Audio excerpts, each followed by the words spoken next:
Hey everybody, I'm Sierra. And I'm Ben. And welcome back to another episode of The Unsolved Couple, where every week Ben and I recap one of your original gateway drugs into true crime. Unsolved mysteries. Okie dokie artichoke. There it is. How are you, my love? I'm good. How are you? Good. We went out yesterday for early date and had a great time. Went to the rodeo. We didn't go to the rodeo. The rodeo here, so our kids, we homeschool, and our kids had an online science class the other day, and their science teacher was asking them, like, do you have any fun plans for the weekend? And the kid said, well, it's rodeo break. And she, I think, is located in Florida. So she was like, oh, what? No one knows what it is. I had never heard of it. I had never heard of it either. And so here in Arizona, and actually, I don't even know if it's all of Arizona or this is just like Tucson. I actually have no idea. I have no idea. So in Tucson, Arizona, the last weekend of February, all the schools are closed for like just 2 days. Thursday and Friday for rodeo break. And there's a big rodeo in Tucson. And we've never gone down to it. And even more so this week, not to like sound like the oldest woman in the world, but it was 90 degrees this week. Yeah.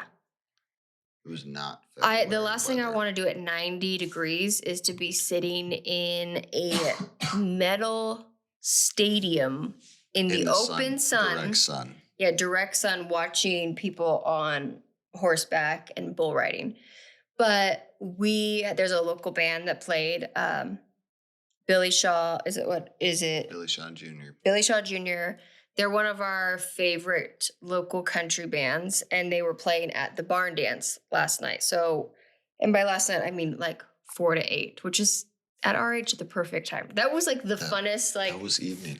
Yeah, we were home by 8:30. Yeah, we left a little early so we can miss traffic. Yeah, that's what we missed traffic and went to the barn dance, danced for a couple of hours. And drove home, stopped and got some donuts and Taco Bell, and then came home, and both of us were like home and in bed before 9:30. 9 o'clock. Yeah. It was a good night. It was good. Yeah. That was our craziest Saturday night. That was... Well, we usually are up later, but I had to work today. Yeah. So... But yeah, that was our weekend. It was a ton of fun. Ben and I are both still recovering from being sick, so we do sound a little gravelly still.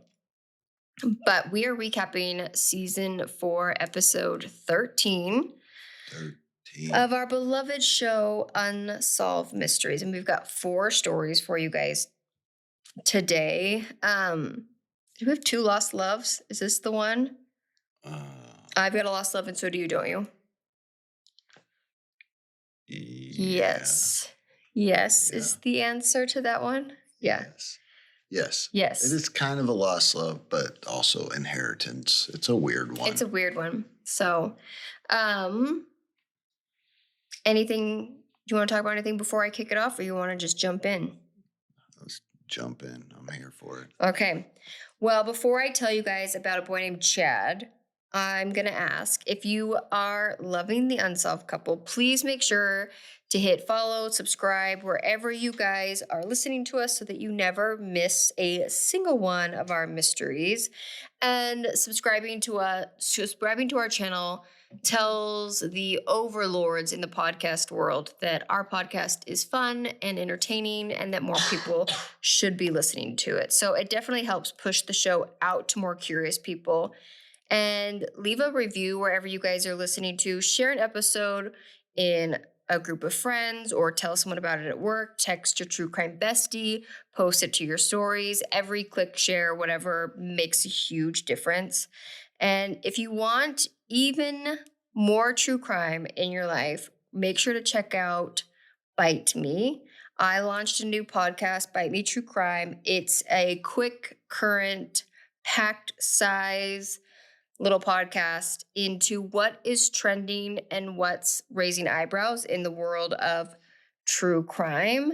So make sure to follow, share, subscribe, stay curious. The truth is out there, and we're here and we're just stubborn enough to keep showing up week after week. Yippers. Okay, so I have what is labeled as an unexplained death by Robert Stacks. Unexplained. Unexplained death, which just usually means murder. So in the spring of 1990, 19-year-old Chad Mower is working in a bike shop in Madison, Wisconsin. A popular student, well-rounded athlete, Chad hoped to save up enough money to move to Colorado for college and snowboarding. This kid could not be more of like a typical... His hair was awesome. He was. I'm not saying that sarcastically. This boy was what I would consider a very 90s heartthrob.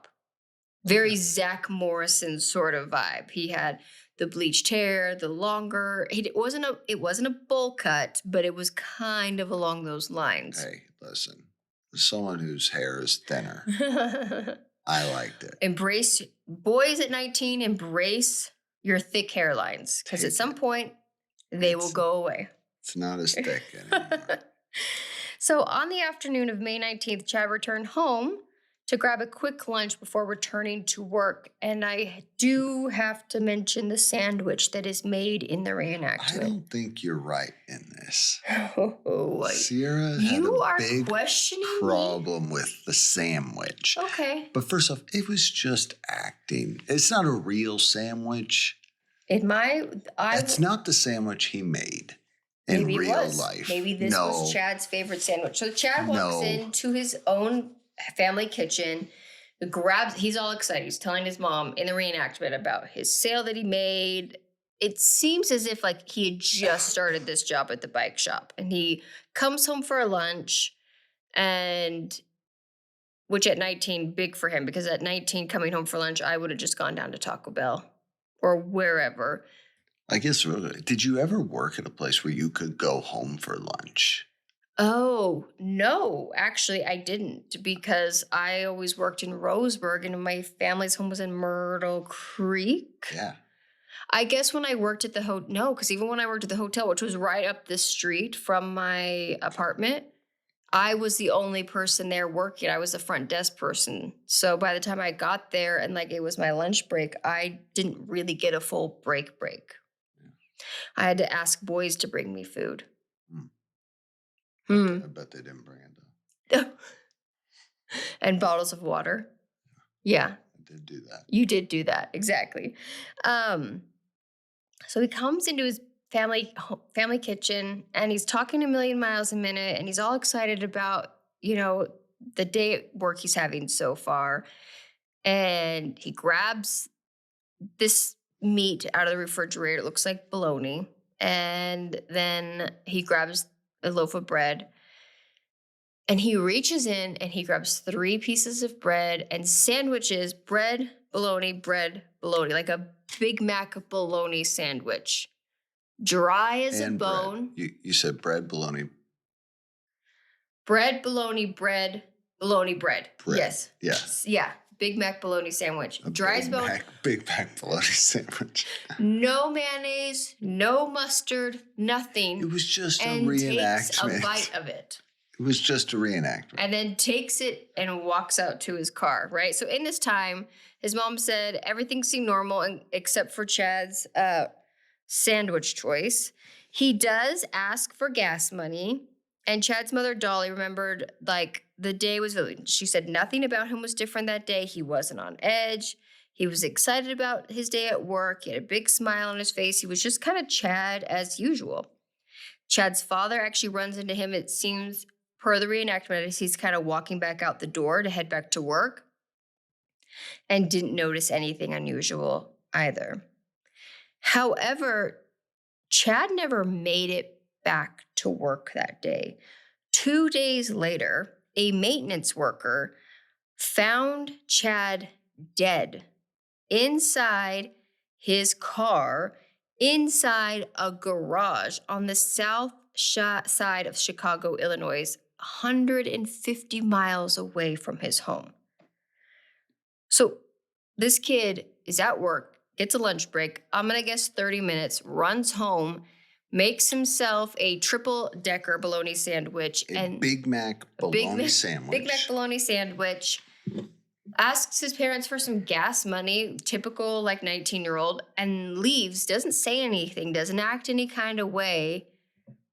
And then 48 hours later is dead inside his car in a garage 150 miles from home. That is I'm a little worried though. Like the mom's like, we were worried when he didn't come home. I'm like, yeah, he went to work. He never he's came also home. 19. Yeah, that's a good point. That's a good point.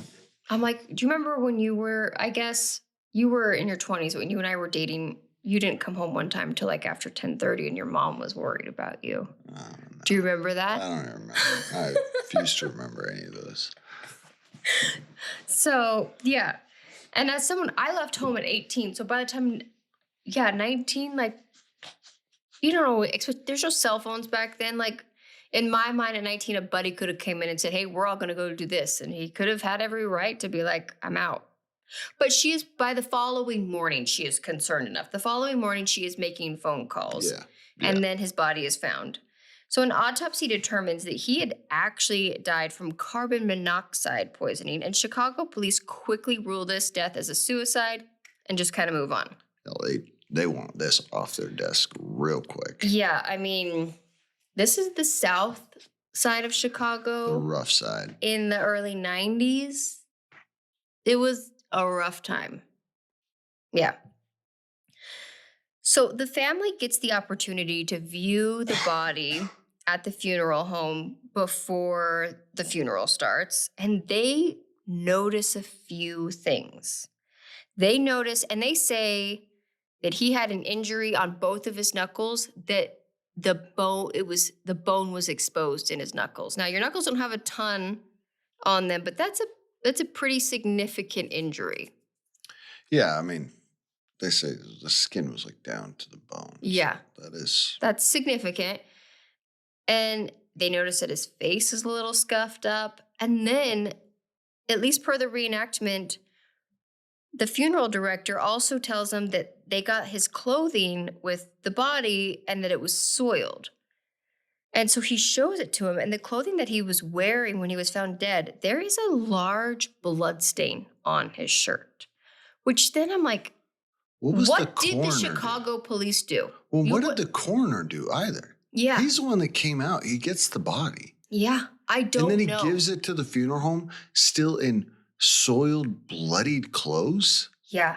What's going on? A lot of questions. I mean, my heart breaks for this family because at the end of the day, from the moment Chicago PD got involved, they did nothing. Disaster, yeah. And so at this point, John and Dolly obviously began to fear that their son had met with some sort of foul play. On top of the fact that now there is no perfect system and warning signs for someone who chooses to take their own life, but there wasn't any warning signs at all. He appeared to have goals and be motivated and driven and was making plans for the future. But then on top of that, you add in the second layer that he's looks very much like he was in a physical fight. There's blood on his clothing. And so they actually ask the police they ask local PD to like kind of check into stuff. So they actually get the police photos from Chicago. They send them down. I'll say that at least they go to their local. In Wisconsin. Mm-hmm. And they seem to really thankfully be willing to do a little bit. The detective's like, fine. And let's take a look. He gets all the files. And so he sits down with John and Dolly to review the police photos of their son's body. And he says, because the detective is interviewed from Dane County, the parents noted that a jacket was sitting in the front seat. And it was not a jacket they knew Chad to have owned. It would be interesting to know if the jacket size was consistent with Chad's size or may give us an idea of a basic build of somebody that may have been in the car with him. Okay, all great questions.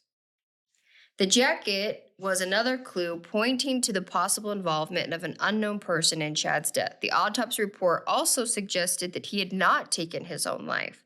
The actual level of carbon monoxide in his body was 74%. much higher than what is usually found in a suicide. While the findings proved that Chad had died of carbon monoxide poisoning, the extremely high levels suggested that he had been put into the car while unconscious rather than getting into the car himself. So I kind of did a little bit of research on this, not a ton, but when you are asleep or unconscious, your breathing slows but is deeper, your heart rate slows, and all of that, allowing your body to absorb more carbon monoxide than, say, if you were maybe awake, maybe stressed, maybe anxious about what was happening, and like maybe breathing quicker. So that's kind of where you see the dramatic differences in the two numbers.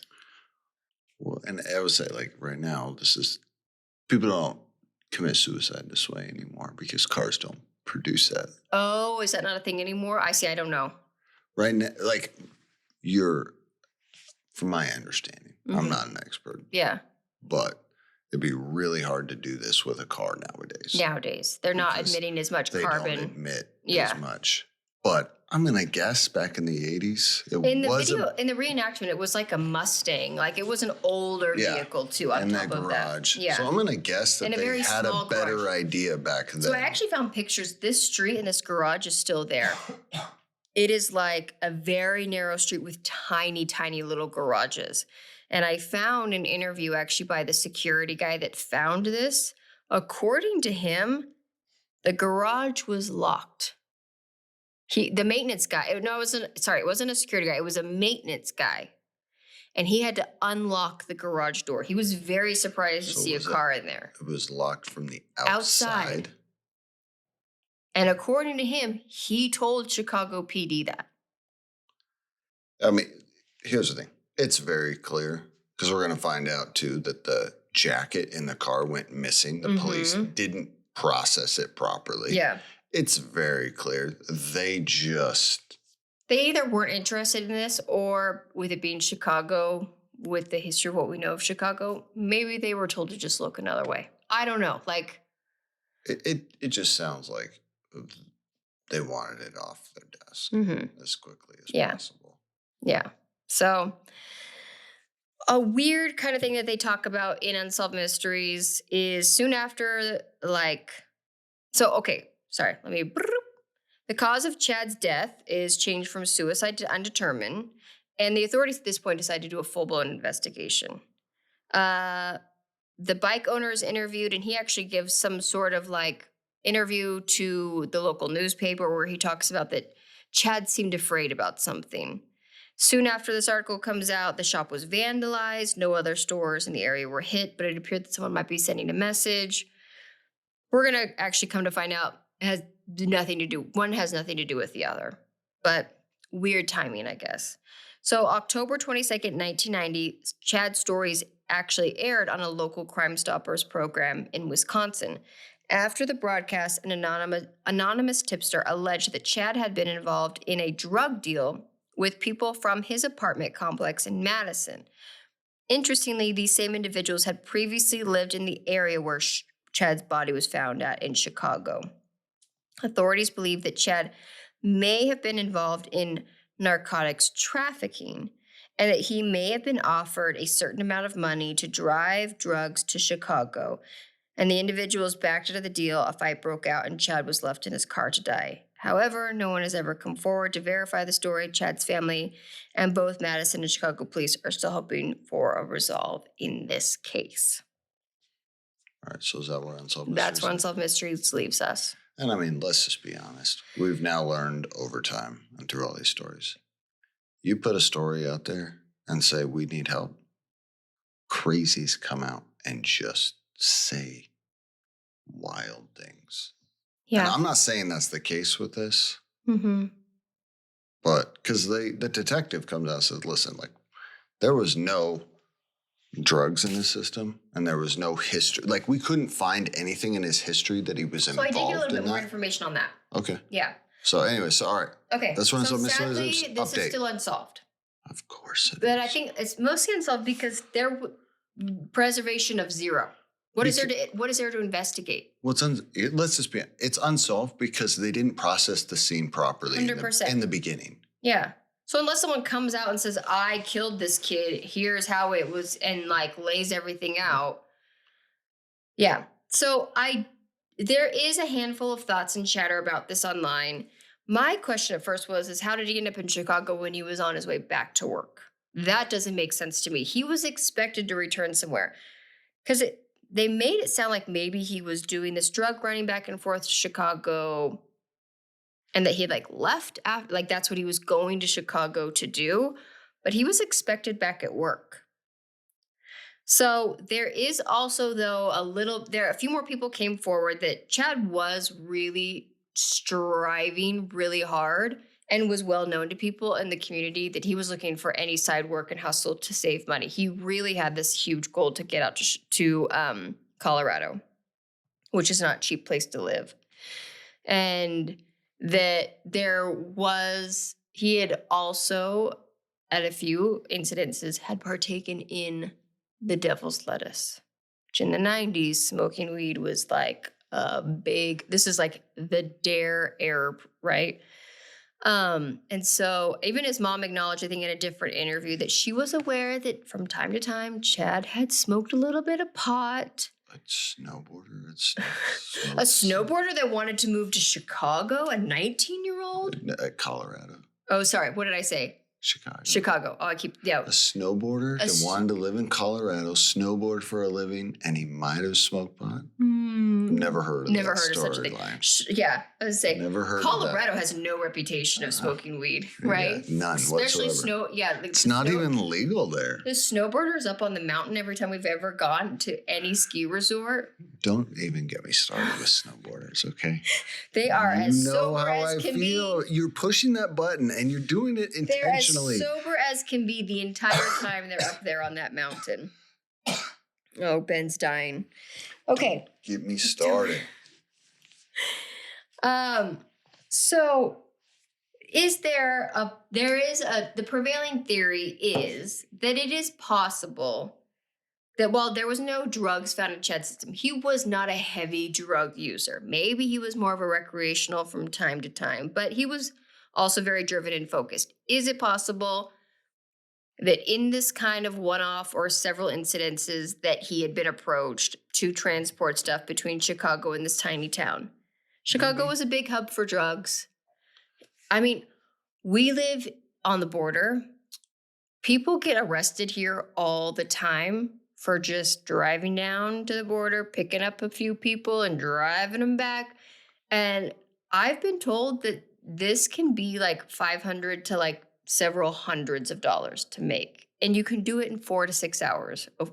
Maybe $1,000, $1,200. I think if you don't be telling, okay. There's a very lucrative business down here in Southern Arizona. That's a terrible idea, and don't do it. Don't do it. It's not worth it. I mean, obviously, that's what I'm saying. Is it possible that there is an incident where Chad thought, hey, I can make $500? Here's the thing. What 19-year-old wouldn't at least entertain that? Yeah. I mean, how this kid ended up in Chicago doesn't make any sense. And that's most likely Malcolm's raise or whatever. Yeah. Malcolm X? No, that's a different I didn't say that. Story. I did not say that. Occam's razor. Occam's razor says probably. Well, But at the end of the day, he was still murdered. Yes. That's clear as day. And then an investigation was not done. That is the whole point of a profile of a victim and their criminology. Is not to say this person deserved what happened to them because they made a poor choice. It is what risks were they taking that put them in a situation where they interacted with a bad person. He asked his dad for gas money, which to me means after he made himself his Big Mac bologna sandwich, he was going to stop and get gas. Is it possible that while at the gas station, he ran into someone in this and they were like, get in, we're going to Chicago now, or you owe us money, or you shorted us? Get in, we're doing UFO stuff. Yeah. I love that you said UFO stuff instead of what I think everyone assumes you say. Get in, weirdo, we're doing weird stuff in here. That is my guess, is that something happened at that gas station where he interacted with maybe someone or a group of people that he had nefariously interacted with before, sadly. And it ended up costing him his life. And then enter the Chicago PD, who apparently couldn't be bothered to do the least amount of investigating. It's sure. And it's terrible. Maybe he was doing a run. I don't know. But at the end of the day, what pisses me off is that you show up, there's a kid dead with blood. Inside a locked garage. Blood on his shirt. He's beaten all to heck. Mm-hmm. Knuckles are all scraped up. He's been locked in the car or in the garage. Clear as day that something happened. Mm-hmm. And you just go, it was a suicide. Yeah, I don't want to deal with it. Oh my God. Here's the thing. I'm sorry, when law enforcement refuses to do their job, I'm like, this is what you signed up for. And I'm the biggest law enforcement, you give them the benefit supporter. of the doubt. Yeah. I'm a huge supporter. Don't take an oath if you're not willing to do your job. It would be better if it's like, yes, we believe there's foul play, but there's not a lot of evidence. We don't know. And it's still unsolved to this day. That would suck. Yeah. But at least just process They don't even have the dang jacket. Just process the crime properly in the beginning. They didn't process even this as if a crime scene. You're saying, listen, there was no evidence. Mm-hmm. And this is a garage that hundreds of people come in. And it's an apartment complex. Yeah. We're sorry. We don't have a lot to go off of. I get it, dude. That sucks. Absolutely. But don't just go, look the other way and say, it's a suicide. Yeah, you and I have had this conversation off mic before. Men and women across many of careers that take oaths for their job, because both you and I work in an industry where we've had to take oaths and promises for our jobs. Yeah. So I hold people that do that to a very high standard. And then on top of that, this wasn't just a beat cop thing. A detective would have had to come into this. And that, to me, is even more of an honorable. You went even above and beyond just being your standard Chicago PD beat cop. You chose to get into the detective's realm. Which, from the true crime world, from my understanding, from all the detectives, and the detectives I'm going to see at CrimeCon that we all want to hear their stories from, who take their job very serious, it is not an easy thing to get into. Did you want to talk about how you're going to CrimeCon? About what? How you're going to CrimeCon? I am going to CrimeCon, and I have lots of fun merch, so make sure to come find me if you're going. Okay? All right. So, that's it. That's my rant. That's our soapbox. I'm very sad for... I believe that this was their only son. Doesn't sound. He seemed like a great kid who maybe smoked pot a few times and had big plans to go. Yeah, him and every other teenager. Yeah, exactly. And from there until now. Yeah, this is a tale as old as time. Yeah, and so I'm really. As soon as I realized, I saw that it was unsolved, but I'm like, there's nothing to investigate. So.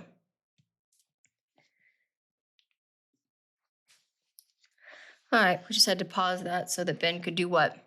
I get my notes. Pull up my notes, yeah. I gotta get my notes ready. Gotta get my notes ready. All right. Sometimes I just come in and... Wing it? No one has ever guessed that by listening to this podcast. I've realized, I think that's pretty much what I do in most of my life. Mm-hmm. I just wing it. I just go for it. Where it's gotten you? You know what, So far, pretty good. Well, it got me a smoking hot wife. And a pretty good life. Did you wing it with me, you think? Shot your shot? I just that lady's hot, and I'm going to marry her. Mm-hmm. And I just winged it, and I won. You did win. I'll say this. Even in school, I waited literally till the last day. Mm-hmm. Projects, papers, everything. Crunch, do it, get it done. But then you always ended up getting a good grade. I was not a great student. I didn't graduate. I think I graduated a 2.8 GPA. I just shared how stupid I was to the entire public. The entire, however many people listen. The 12 people that listen to this. So, listen, no, it's not. many people. We're The thousands of people that listen to this. But I've realized, like, that's just how I am in life. I don't even think about 2 weeks ahead. I just wing it half the time. Mm-hmm. Just let's go and we'll figure it out as we go. There you go. Except for when we have to get to the airport. And on this podcast, it's like... The airport is Ben's like, we got to be there 12 hours early and all that. That's the one thing that you don't wing. You don't throw caution to the wind about that. But like when it comes to the day, I plan ahead. Like I am always like steps ahead of what's going on. You have a routine and a whole plan and everything. But I don't know. I don't know how to explain it. Anyways, we're going to talk about the story of Lorene Roberts. Okay, it's kind of a sad story if you ask me, but it's kind of a lost love, but also she has an inheritance to claim. She's like part of like a 9-sibling family. I think it was 9. That's a lot of kids. That's a lot of kids. Yeah. And they're looking for her because her parents have now died and she technically is owed part of the inheritance of $1 million. So not $1 million per kid, but $1 million. $1 million total. Split 9 ways, which definitely it's just over $100,000. It definitely makes an impact when you hear $1 million. They do. They and say then you get handed $100,000. They do make it sound originally like she's entitled to $1 million. Yeah. He says $1 million inheritance. I'm like, yeah, but split 9 ways. Yeah. That's not me dogging on $100,000. If you want to give me $100,000, what year is I'm this? here for it. Well, they're looking for is like 91. Okay, so I mean, you're still looking at probably $250,000. Yeah, it's a lot of money. All right, she grew up in Texas, Dripping Springs, Texas. They said she was a great student. She was a great sister. Everything. She was part of the prep club. Do you know what the prep club is? Is it like a cheer? I have no idea. Oh, you're asking me as in, do I know? I didn't look it up. Was I supposed to? People are thinking, this guy's terrible at what he does. No one thinks that. I'll look it up while you tell us the story. And she was part of like the basketball team. Great student. But at 16, she randomly just drops out of high school. And they interview her sisters on here. And they said like at 16, when she just all of a sudden just kind of like, what's the word I'm looking for? She just kind of like receded back and kind of kept to herself. And clearly it looked like she was struggling. So 16, she drops out. Then she starts trying to make a living for herself. She is a waitress at a little shop there. And we got something to say. So according to a very quick Google search, a prep club in high school is generally a group focused on preparing students for life after graduation, specifically targeting college admissions, standardized testing, and career skills. These clubs often provide resources like study sessions, work applications, and in some cases, athletic or specialized training. So there you go. So she drops out. She becomes a waitress in Austin, and there she meets a serviceman. And the reenactment is freaking awesome. The reenactment is wild. And once again, as you guys know, I watch this most of the time with our daughter, who is a true crime lover. And she loves unsolved mysteries. Her and I watched our documentaries together. It's a crying shame. And I'm doing something right because the way I raised this girl is turning out to be perfect in a lot of ways. And she is watching this and she was like, excuse me? If some guy said that, she very quickly noped right out of the situation. But Ben, the reenactment is crazy. So go ahead and tell us. She's a waitress and she's there and there's a bunch of servicemen in a booth somewhere else. And he's like, hey, over here. He like calls her over. And then he says, yeah, I want a coffee, something else. And I'm going to take you for a whirl. I'm like, I'm sorry, what? Does that work? And she goes, I don't know what you... It would not work on me, but she clearly says, worked. She says, What do you mean? And he stands up and starts dancing with her in the middle of the restaurant. I'm like, I doubt that actually really happened. But anyways, they fall in love very quickly, and very quickly they get married. This is in 1949. So they get married. He's from New Jersey. Eventually, they move back to New Jersey, and they're living in his home state. They have 3 kids, and I guess his in-laws didn't like her. Did you see how quickly they got married? It wasn't just quickly. It was like 10 days. I think that's It what was they not said. like, oh, it was a whirlwind romance. Because I think when people hear that, they think, oh, maybe less than a year. Okay, misses few months. Hey, we got married about a year after we met. And look, We were engaged within a few months. okay, but we're about ready to hit 19 years of marriage. So it worked out So just fine. it worked out. What you're saying is we dodged a bullet. But yes, I would say you and I had what you would call a whirlwind romance. Yes, 10 days is wild. But 10 days. Absolutely. It's, ladies, don't marry a guy Do after not 10 marry days. a man after 10 days. Yeah, I'm with you. So when they're living in New Jersey, his in-laws, they don't like her, to the point where they say her mother-in-law bought her and the 3 kids that they have bus tickets back to Texas. That woman can sit on her thumb and rotate, because that makes you a horrible human being. There's children involved. I tried to find who this man was. Yeah. I couldn't find. We'll get into it later, but that woman's a terrible human being. well, but this whole family is. You know what? I don't put it on her. That's your wife, dude. Mm-hmm. Stand up for your wife and your 3 children, and you She would allow have that not to done happen. that if her son Absolutely. was not part of this. I put this on him, not the mother-in-law. Oh, I do. I put it on her too. They are both adults, equally responsible. And here's the thing. Maybe you don't like your daughter-in-law. Fair, that's a tale as old as time. But there are children involved. But also, as a husband and father, this is your family. Yeah. Your number one priority to stand up for and you're protect. The one that told her to come over to you. You started But you married her. Yeah, you owe also this commitment. Her. Yeah. You, as a father and a husband, it is your job to married her. And then you fathered 3 and provide. Children. Yeah. Protect and provide. Yeah. Do that, dudes. That's not what the story is about, but I know. You can tell how Ben and I feel about this. Well, I get really upset. Yeah, because then she goes back to Texas, and now she can barely make ends meet and provide for these 3 children. It's now the 50s. So it's not like there's a lot of safety net there. I don't think child support existed back then. Yeah, this guy divorces her and pretty much says peace out from all of his responsibilities, doesn't take care of his kids. Yeah. She's trying to make ends meet. And her sister even comes on and says she tried to ask him to financially help, and he wouldn't.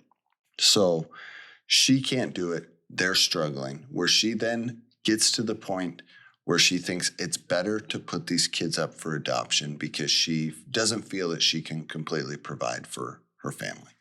So she does.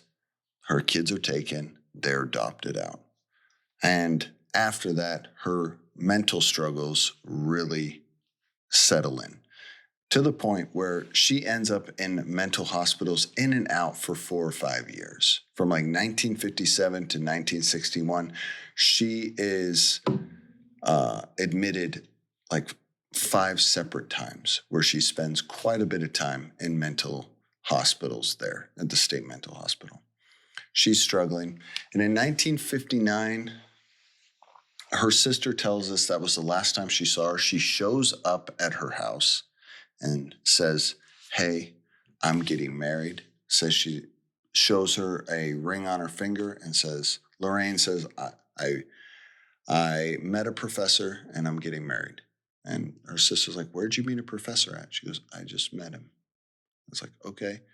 And she's like, well, congratulations. I'm really happy for you. And she's like, yep, I'm off. She gets in a cab and leaves, and her sister never sees her again. But not too long after that, her sister ends up getting a bill for the engagement ring, and it looks like Lorene bought the engagement ring herself.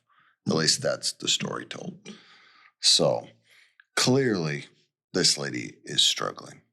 So that's the last time the family saw her. Even at that, Mental health is such a, at the time, wasn't talked about at all. I cannot imagine that the institutes that she was in were great. We kind of know the history around some of those. We talked about lobotomies last week. Like, Yeah, I just it's really hard. It just breaks my heart that this woman clearly needed help, seemed to seek it out by being admitted over. It didn't say that she was admitted like against her will or anything. It seemed like she no, sought it went. out. She was willing to go. And when she wasn't admitted, she was also trying to work and try, like, They said she would get out and she would get a go job back to as a waitressing. and It's but like then this when woman times was just got trying tough, to keep her head above water, and I don't know what the resources were available at the time, and it's just heartbreaking. It's a heartbreaking story. that's what I'm saying. This is not it's very sad. Yeah. So her family has not seen her for almost 28 years.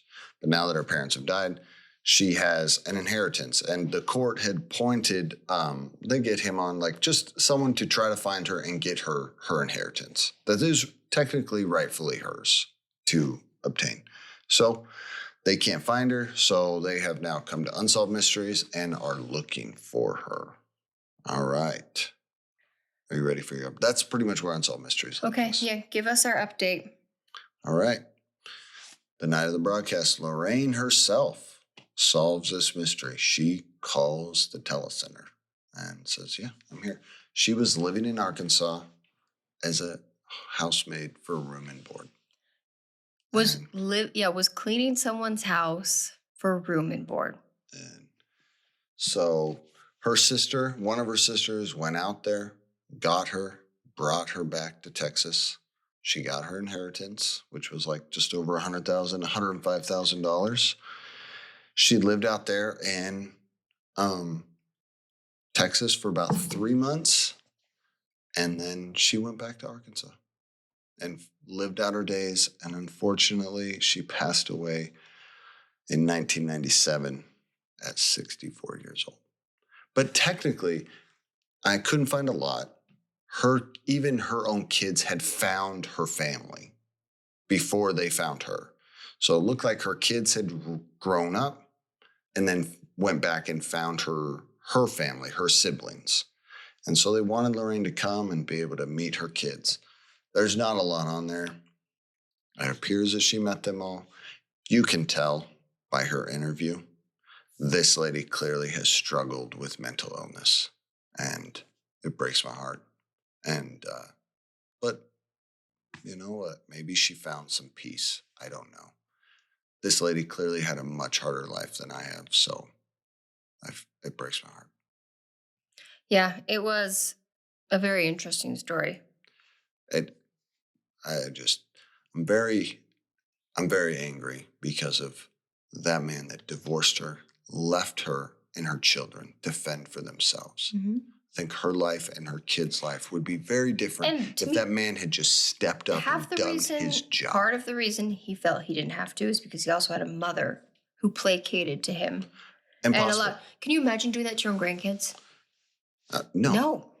I don't have grandkids. But I have children, and I would never leave them. And I would also never allow my sons to treat somebody that way. So, anyways, at the end of the day, they found this sister. She got that, and hopefully there was some peace. Yeah. With that family. And she seemed, to the most part, she talked about her family in a positive way. She also seemed to be okay with her life. She was comfortable with where she was and what she was doing. And she went back to that from my understanding. So, like I said, I hope she found peace. I hope everyone found peace. Yeah. All right, that's it. All right. Okay. Lost Love 2.0. So I'm going to tell you about the Vess siblings. They are searching for their youngest brother, Heath. Their parents are named James and Wanda, and they were married in 1956. 17 years later, they had 9 children. Another 9? 9 children over 17 years. It's a lot. It's a lot of kids, right? So they ended up with 6 sons and 3 daughters. The oldest was 17 and the youngest was 10 months. So this woman was pregnant so many times between over 16 years. Bless her heart. That's more than I can ever imagine doing. So James worked in construction and Wanda was a housewife. By all outward appearances, they were the perfect couple, happy and loving family. Okay, they tell this story Mhm. so strange I because agree. the daughter But comes. this is also how every Dateline episode I saw it feels like they were the perfect couple. No, but the daughter even comes on and says, She tells us one thing and then tells us a completely... And then tells us a completely... Yes. You're going to understand here in about 5 minutes Ben what we're is talking what we about. like to call jumping the... not I'm jumping foreshadowing. the shark. I'm foreshadowing. That's what we learn in the in English class. You learned that in English class? Foreshadowing? Yeah. Okay. Did you not? I did. So, however, in reality, James was a dangerous alcoholic. And by 1973, his drinking begins to have strains on their marriages. On his marriages? On his marriage. How many marriages did he have? Just one marriage. He was marriages. He was living at this house for 3 days and this house at 4 days. Those stories exist. Have you heard those stories? I know they exist. Can you imagine juggling 2 separate families? Sarah, I love you. I know you do. So much. Like, you mean the world to me. But can you imagine having 2 of this? But you're the only woman I can handle in this life. The only one. You've got your hands full.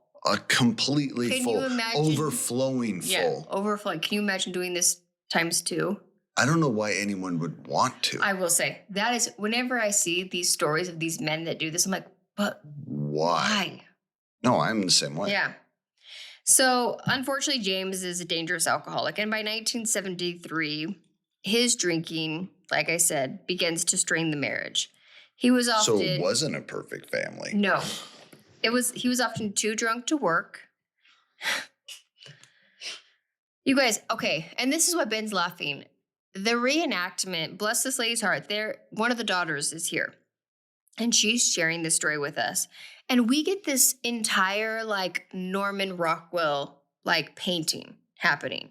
She's showing the family sitting down, and she's talking about how, like, we get pictures of them in front of the Christmas tree, like, all of the things, right? This family is sitting down to dinner, and she talks about, like, how it was very important to her father that they sat down for dinner every night together as a family. And so her mom also then made sure that dinner was ready, and that's like what they did. And she has all these fond memories around it. So you're expecting this story to go one direction. Well, that's what the picture they show, the reenactment, they're all sitting around, and I related because we sat down every Ben Sunday. is the youngest of how many kids? 7 kids. 7 children. So this and was they're eating spaghetti. And, you know, growing up with 7 children. Yeah, spaghetti goes a long way. Spaghetti was a regular dinner for us. And my mom had this massive steel pot, and it was full of spaghetti noodles and then a big bowl of spaghetti sauce. And that was it. Like, that was your whole meal was noodles and sauce. That was it. So I'm seeing this. I'm like, oh, that's my childhood. And then she goes on to say, and my dad was a raging alcoholic that couldn't work. And I'm like, well, that's not my childhood. I had a wonderful father who worked and treated us kindly and wasn't a drunkard. But yeah. So we also find out that he was often abusive towards his wife. Also not my childhood. Yeah, and so the same girl tells us that she remembers on one occasion that he beat Wanda because she hid alcohol from him. So I feel like a little bit of a whiplash takes place in this story, but here we are. So finally, Wanda has had enough. So she decides she's done. So he moves out, she files for divorce, and was determined to make a new life for her and her 9 children. With little work experience, however. This lady's a hero. She is the hero of the story, yes. So she takes on these 9 children, and she can't work. I cannot imagine trying to work with 9 kids, but she decides she's able to find work as a waitress at a local bar. And by the reenactment, it appears it's not just a waitress. She's tending bar at what appears to be kind of a dive bar-ish. But you know what? It's money. It's income. She's trying to provide for her family. And she can probably work in the evenings after her kids are home. And so on May 27th, 1974, around 1 in the morning, James stumbles into the bar. And it was Wanda's, his ex-wife at the time, 34th birthday. Did you say 34th or 37th? 34th. That's what my notes say. Did you think 37th? Well, I just am trying to think of it. When did she start having kids, man? She had Golly. 16 years of children. They married in 1956. And by 1974, she's 34 years old. So what's the math on that? Well, 34, if she'd been having kids for 16 years, it means at 18 she was popping kids out. Which means she was probably pregnant at 17. Yeah. Oof. I mean, this woman's entire life was centered around her family and children. She was a homemaker, and then she left an abusive marriage, took on her children herself. She's the hero of the story. Yeah. Like she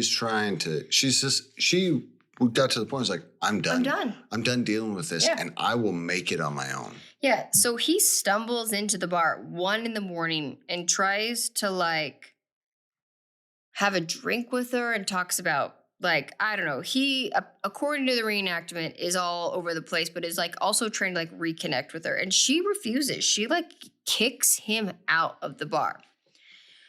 You guys, brace yourselves, because I was not expecting what we hear next. He returns a few minutes later with a shotgun. A sawed-off shotgun. It looked like. According to the reenactment, it was a sawed-off shotgun, which I have asked Ben to buy me many times, but he reminds me that they are illegal to own. You can't saw off a shotgun. You cannot saw off a shotgun. So he then, at that point, demands all of the patrons in the bar to yeet themselves out, which, first off, shame on all of those men that walked out. But sadly, everyone does leave the bar. What do you think is about to happen? Ben, I don't know. But sadly, everyone leaves the bar. And then the next thing we know is an hour later, he walks into a different bar down the street, tells everyone, "I've murdered my wife. I need a drink." I can only imagine just being at a bar and having someone come in and say that. That'd be insane. I guess here's my other concern. A guy walks into a bar with a shotgun. I feel like that's the start of a joke. A guy walks into a bar. It is the start of a joke, but this isn't a joke. This is not a joke, yeah. But if I'm sitting in a bar and a guy walks in with a shotgun and he's already come in and made it clear. And been 86'd out of there, yeah. Well, and made it clear that there's a history between him and the bartender. Yes. He walks in with a shotgun and says, "Everybody out." Okay, you get up and leave. Call 911. Exactly. Who's At not the bare calling minimum? the police? Yeah, because it's an hour later. How is he able to, an hour later, to show up at another bar and then confess to murdering his wife? And demand a beverage. Why haven't the police already been out there canvassing? Because someone picked up the phone. But you know what? That's not even why we're here today. You're right. Sorry, I'm getting us off track here. I had a lot of the same questions, and I have to keep reminding myself that's not the story we are being told on Unsolved Mysteries. So this man pleads guilty to first-degree murder, sentenced to life in prison. Bada bing, bada boom, dies in 1983. Goodbye, nobody cares. So after losing their parents, the Vess children are separated, sadly. So James Jr. was taken in by his grandmother, and it looks like a few of the other children are placed in foster care, and a few other are put up for adoption. So this 3 months after Wanda's murder, the oldest daughter runs away from her foster home and begins living life on the streets, which just... This poor girl. She sometimes slept in apartment hallways, and at other times she slept outside.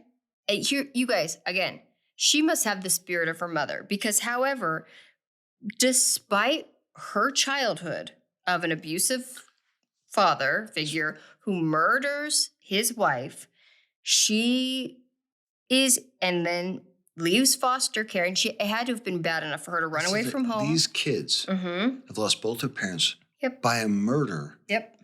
Their dad killing their mom, him going to jail.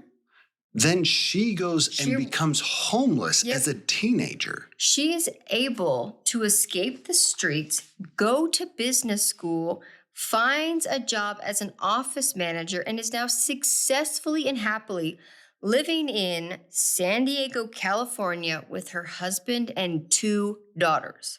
That's a strong individual. She has the spirit of her mother. That is a strong person. Yes. Also, I love San Diego. It's a beautiful It's a beautiful city. And in 1987, she begins the search for her missing siblings. And in less than 2 months, she's able to relocate a few of them. So James, Russell, Kenneth, and Wayne. 2 years later, she's reunited with her sister Kendra. And in 1990, she's able to get in contact with Dawn and Kevin. However, there is still a child missing. Heath. He's unaccounted for. He was only 6 years old when the children were all separated, and she's looking for him. They're all looking for him. This is kind of like the last thing.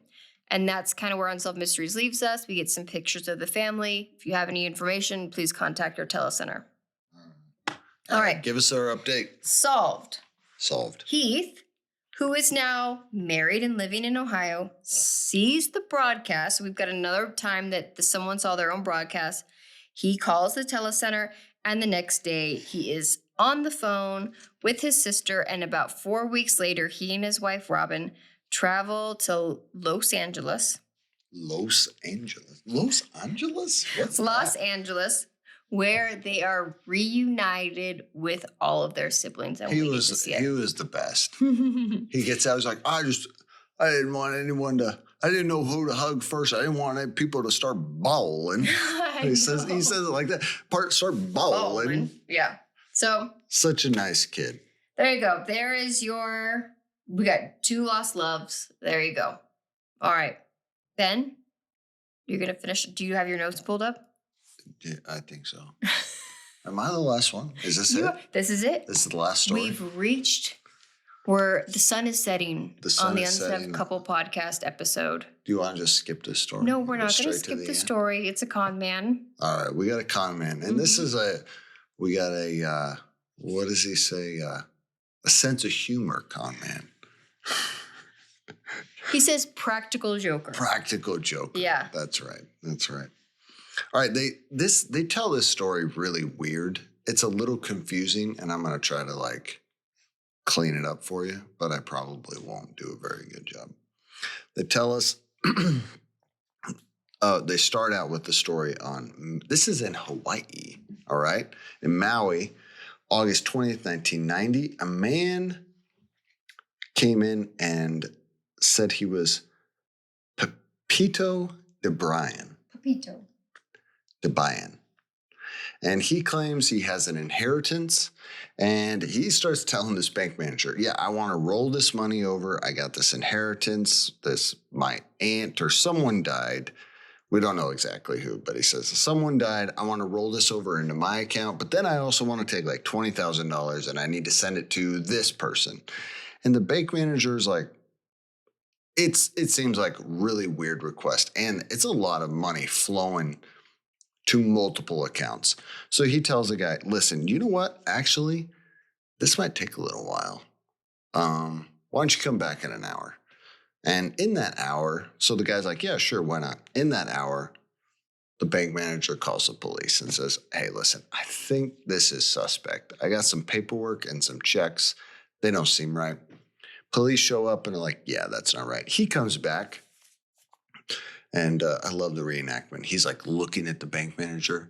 Bank manager's looking at him. And then the police walk in and they're like, hey, you're under arrest these are forgeries. So they hook this guy up. They bring him into jail. He has 15 IDs on him. That's got a lot. A lot of IDs. I can barely keep track of my one ID. I literally lose my driver's license several times a month. Oh my gosh. Don't even get me started with I literally lost it last week and it was gone for a week. Yeah. Which I'm traveling to go to CrimeCon Come find me at CrimeCon in May. And that was the first thing I thought as well. I just hope I find it by May. You did find it, though. I did. But it was lost for a solid It week. was in your vehicle. Nowhere near where. My truck? Yeah, it was in your truck.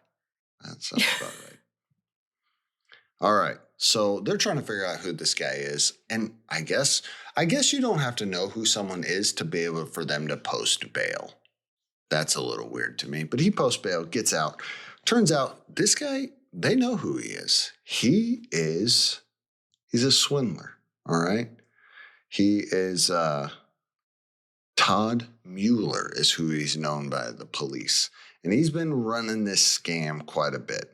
We learned that Todd Mueller he scours the papers for people that decease. And then he creates fake documents to get whatever's left of their inheritance. He would go down to the courthouse, get public records, make copies of it, and then change it all for himself and recreate these things. So they try to get him again. He pops up. He literally after he posts bail from this, he pops up again at a Honolulu bank and he tries to say, hey, listen, I got this inheritance. Same thing. Tries to do that. Bank manager, same thing, is I'm a little suspicious. They call the cops and they say, hey, come back. He comes back and we get the detective. The detective, he seems like a cool guy. This detective has clearly lived in Hawaii his whole life, and he is on island time. He is your typical Hawaiian that's so chill, not in a hurry. This guy is the most mellow, level-headed human being I've ever met in my life. But you know what? As a detective, you're dealing with horrible things. I understand. When it comes to something like this, where technically, there's not a dead body. Yes. You just got to be this one I'm not going to get my blood pressure up on, right? Yeah. I'm not going to get my blood pressure raised on this one. He's there at the bank, and I love the reenactment. He's like, hey, and he goes to shake his hand, and they shake hands, and he slaps the handcuff on him. He's like, yeah, I got you. Takes him back in. And as he's processing him in the jail, he goes to, what did I say this guy's name is? Todd Mueller's house. And he can see in his house, he's like, what's going on in there? And he sees all this stuff in there. And he's like, oh man, you know what? Let's get a search warrant. Let's find out all the schemes this guy is doing. As he's checking his house out, I don't know what's going on over there in Hawaii, but as he's doing this, he posts bail. He's out again. And then the guy tells a story. He gets out on bail, and Todd Mueller then calls him and says, hey, man, you want to search my place? Just come on down. You can search it. You don't even need a warrant, because he went back to the station, tried to get a warrant to search this guy's place. And he's like, no, dude, I'll let you in. You can search. So he shows up at his place. Guess what, Todd Mueller? Nope. He packed everything up, and he got out of Dodge. He gone. So now this detective in Honolulu, he's looking for him, right? Not too long after, though, something shows up at the jail, right? Todd Mueller had so I got to look at my notes here. He had a cellmate. Oh, come on. You're going to have to cut this out. I will never cut it out. Ben. Roy Hartsock. Ben in his notes. Hartsock. Hartsock? Well, here's the thing. I have my notes, but I'm telling the story as I remember it. You don't read a script. I don't. Yeah, your notes are just bullet points. I am shooting from the hip. But then if I don't remember something, I got to go over my notes. And I've told the story, so now I'm down on my notes, and I got to figure out where I am on my notes. So this is the best part of this story, okay? His old cellmate, Roy, he's sitting in jail. The jail gets a piece of paper that says, guess what? Roy's eligible for parole. In the reenactment, they say, hey, Roy, get your stuff. You're on parole. And he says, nah, bro, I don't get out until February. And they go, Doesn't matter. We got this piece of paper that says you're eligible. So they let Roy out. Guess what? It was faked. This guy, he just, he was making government forms, all this stuff, and just making this stuff up. And then just for giggles, he makes this thing to get his buddy out of jail. Genius. I'm sorry. That's funny. I mean, isn't that what you want in a friend? Is them to just do a kind act of service without even being asked? I guess.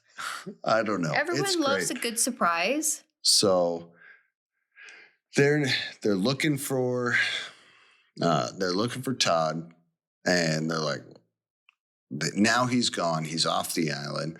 The detective says that he gets this phone call from supposedly a detective in New York saying, "Hey, we think we picked up your fugitive, Todd. Think he's here." And so he's like, "Great, awesome. Like, I got some charges. I want to get this guy on bank fraud and check fraud and all this stuff." And they're like, "Great." He then tries to call back. No, it doesn't exist. It was just Todd playing with him. It was just Todd making phone calls. And so any other typical detective, kind of your macho guy that you see, and this is not me taking a stab at just the men that might typically be in these positions, I could see this really getting under their skin. Nope. This guy in Hawaii is like, he kind of chuckles at it, and he's like, apparently he just wanted to play cops and robbers with me. And he seems like, I love this detective just because he's like, he's trying to do his job, but he's not going to let this. He's also not losing any sleep over this. He's not going to yeah. let this guy get under his skin. And I mean, there's not bodies piling up, so let's not get. Anyways, so turns out Todd was in Chicago at the time, so he's living at this hotel and living up the high life.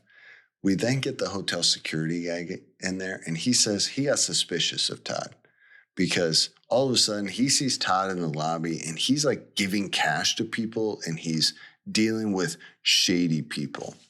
So he tells the hotel, listen, I guess he came in and paid for several nights. And because, I mean, his scheme did work at times. He was running the scheme, and he was, like they said, he made off with one account with like $31,000. So it's not like he got caught every time. They knew who he was. He'd been running this scheme of stealing dead people's money out of their accounts. And excuse me, very sorry. So the hotel security guy sees him meeting with people and handing cash to shady people. So he says, listen, don't let that guy extend his stay at the hotel. No, they run a high-end hotel.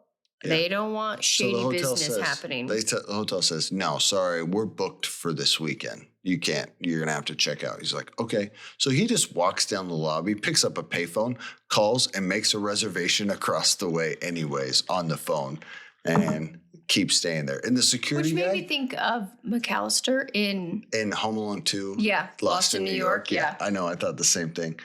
Best part is the hotel security guy goes, that really peeved me off. Like, he gets really upset about it. Anyways, so eventually they figure out who he is. The police get sent to his hotel. And when they knock on the hotel, guess who answers the door? Roy, his old cellmate. Roy still has no idea that the documents had been faked. No, poor Roy's just like... I thought I was on parole. Technically, Roy obviously didn't do anything wrong. He also even tried to say, my parole's not up yet. Yeah, and so Roy's, the police are like, no, dude, actually, guess what? You weren't supposed to be out. They hook up Roy. As they're doing that, here comes Todd down the hall. The Chicago police are like, hey, we want you too. They chase him. They get him. They arrest him. And they're like, no, we're going to hold you without bond because you clearly keep getting out and then disappearing. So they're holding him. He's been charged with, I don't know, check fraud, all this other stuff, and making false government documents, all that stuff. While he's in jail, he does this thing where he screams, starts saying, I swallowed a razor blade. They take him to the hospital.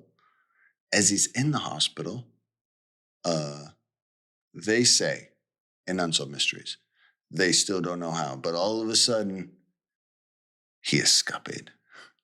He's in the hospital and he left his handcuff chained to the bed and he's gone. They make it appear that the officer who was sitting with him claims like he I have did. no idea. I have no idea how that happened. Yeah. What did you say about the memo? I said, Dear Chief, no one was more surprised than I. dot, dot, dot. Dot, dot, dot. That he escaped. Anyway, so that's the end of our story. He's on the run. He's wanted for all these scams that he's been running and stealing people's passed away because money out of their bank accounts. So they want him. All right, you ready for your update? Give it to us. All right, he was captured. Mm-hmm. In New Jersey, December 1991, he was caught. He'd been using stolen, he'd been making like fake American Express cards. Oh my goodness. Dude, this guy is a con artist. I mean, like, why not? He's gotten away with it. He's gotten so many scams. But I always wonder, these people that put so much time and energy, imagine if they put this amount of like energy and effort into like something productive and real. Oh, of course. But he was finally caught there. He did his time. He got sent back to Hawaii. He did his time. He got released in 1999, right? So then he gets arrested again in 2000. And I was reading the story. It was in the New York Post. So he got arrested and he got papers of someone that had been arrested, but that had been put out on parole or bail, something like that. And he gotten the list of his friends. He was calling their friends, this person's friends, and pretending to be a lawyer and saying, listen, this person had violated their parole. They're looking at this. Is anyone willing to put up money for this bail? And he got a businessman $20,000 to wire him $20,000. So he got arrested for that and did time for that. Good gravy. Like, this guy This guy's working so hard to make money, but to not actually work. Yes. Yeah. So he did time for that. Then he violated his supervised release and got more time for that. I read something that he died in prison in 2015. I could not find, how I am with sources. I like multiple sources. So either way, this man he did his time. He was caught. He did his time, continued. This seems like the minute he got out of jail, he went back to trying to fraud people and that. So anyways, that's the end of my story. Okay. All right, guys. Well, that is season 4, episode 13 of Unsolved Mysteries. We are going to now enter into our fun question time for Ben. I can't remember what I called it last time, but I liked it. I got to come up with a jingle. Fun questions for Ben. If that's not what you're into, for both of us, if you're not into that, feel free to exit stage right. And for the rest of everybody, here is Ben's fun question. Ben. Sierra. If you could make one thing illegal, anything, social norm, whatever, make it illegal, what would it be? Illegal? Mm-hmm. That is a good question. I know. I don't know. Really? I don't. I'm thinking of your pet peeves of which one do you want to ban for life? I will. I'll bat it over to you because that's I have no what prep. I do. I know that's what you do every time. I bat it to you so you can talk and I can think because I'm not a quick thinker on the fly for something like that. If I could make something illegal, you know what it would be? All right, I'm ready. And this is just petty. And if I actually had time to think about it, I'd come up with something better. If you don't put your shopping cart away, instantly to jail. Instantly. To jail? Really? Yep, to jail. If you are the kind of human being that takes a shopping cart and fills it up and takes it to your car and you cannot be bothered to return it, you're not a good person. So straight to jail you go. I guess I'm thinking more of along the lines like what petty thing if you could make something. There's a lot of things I'd like to make illegal, like men that can't get the hint when you tell them you're not interested, or a bunch of other stupid things. But I'm talking about like petty stuff. All right, if we're going petty. Yeah. Okay. What petty thing would you make illegal? All right. I mean, I've talked about my pet peeves on this show, like people parking in my driveway. Yeah. And people walking diagonal in parking lots. Not diagonal. People walking down the middle of a parking lot while you're trying to drive diagonal too. Just if you're going on the other side of the parking lot, just go straight across. Get out of my way. Here's what I would make illegal because it drives me absolutely bonkers. Tell me. Small talk in a drive-thru. I hate it. So Dutch Bros is your favorite place. Oh my gosh. Okay, for anyone outside of the United States. So much. There is a coffee chain. And it started in Southern Oregon. Hey yo, shout out. And it's called Dutch Bros. And what they are known for is the baristas there. So it's a drive-through coffee chain, right? There is no storefront. You have to drive through. And the baristas always seem like they took 12 shots of espresso before they started their shift. Yes. They're out of 10 all the time. And as an extrovert, I love it. I never actually thought anything of it, but they want to talk to you. And I swear, whatever order I'm waiting for doesn't take that long to make. But I swear that at times I just end up in a conversation with these people and the drink's not being made because it seems like that's actually what I'm paying them for is their small talk. And you look up reels about it. Like it is a known thing here in the United States that the Dutch Bros people, I don't know if you have to pass an interview, like some sort of test when you get interviewed. No, they probably make them drive through the drive-through and see how they react. Yeah. But the small talk, it takes it to the next level. It's not just like, hey, how's your day? Good, great. Here's your drink. Have a nice one. It takes it to an extreme level. Let me just make this clear. So Dutch Bros, in your whole mind, everyone's straight to jail. To jail. To jail. To jail. Let me just make this clear. I don't like small talk.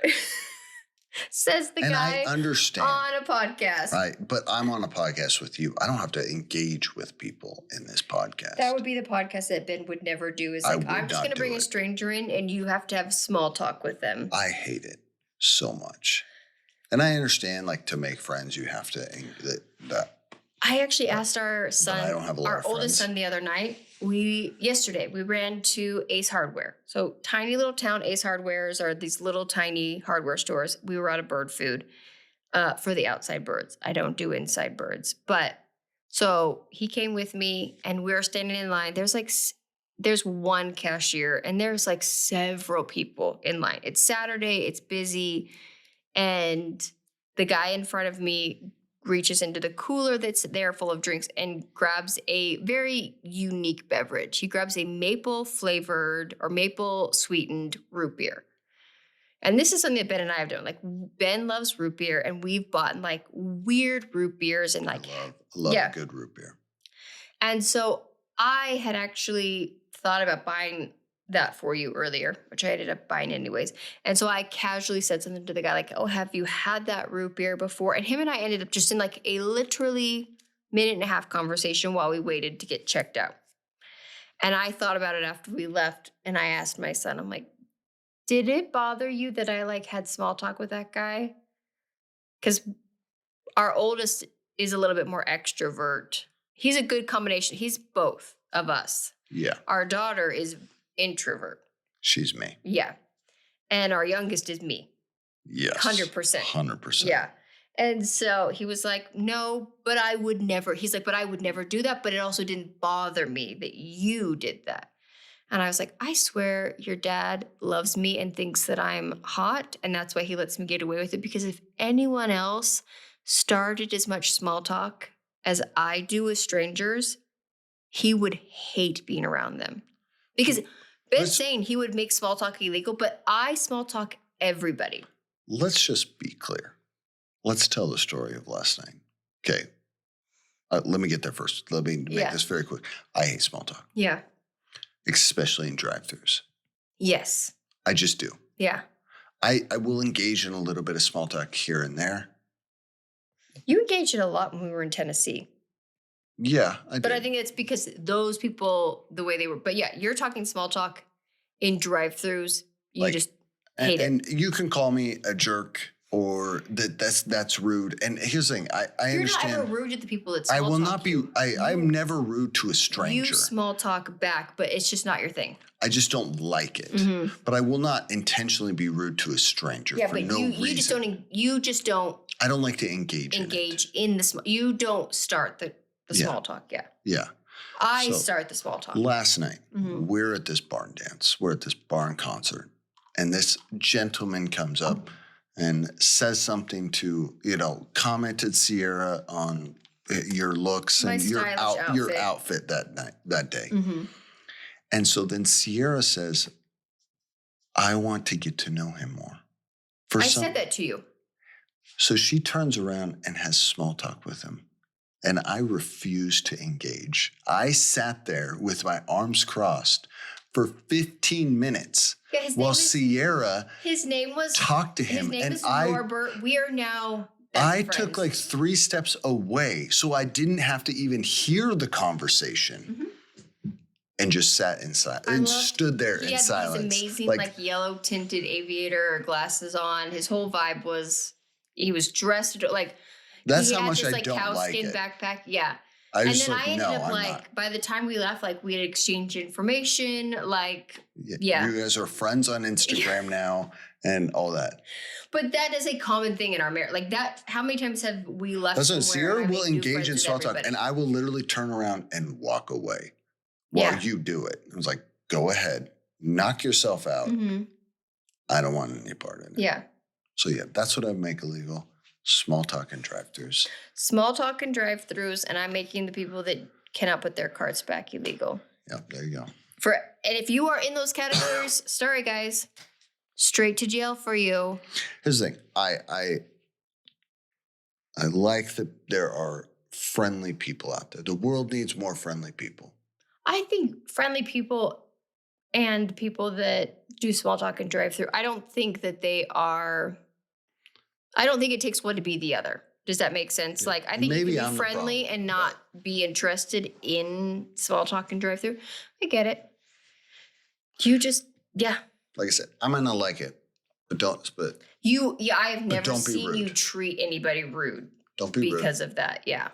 So, all right, guys, sorry. If you're in jail at this time because you have committed the crime of small talk and drive-thrus or not putting your cards back, that's unfortunate for you, but at least you're still getting to listen to the Unsolved Couple podcast, where we recapped your favorite original gateway drug into true crime.